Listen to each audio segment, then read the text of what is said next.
প্রতাপচন্দ্র একদিন পরম পুরুষ শ্রী রামকৃষ্ণকে জিজ্ঞাসা করলেন যে নরেন্দ্র কে? ঠাকুর তার উত্তরে বললেন, ও আছে একটা ছোকরা। আমি নরেন্দ্রকে বলেছিলুম, দেখো, ঈশ্বর হচ্ছে রসের সাগর। তোর ইচ্ছা হয় না যে কি ওই রসের সাগরে ডুব দিই? আচ্ছা, মনে কর এক খুলি রস আছে, তুই মাছি হয়েছিস, তা কোনখানে বসে রস খাবি?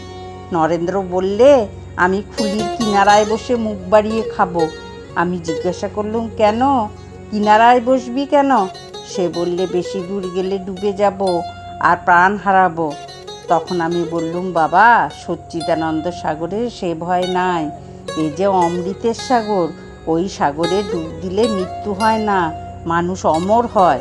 ঈশ্বরেতে পাগল হলে মানুষ বেহেড হয় না।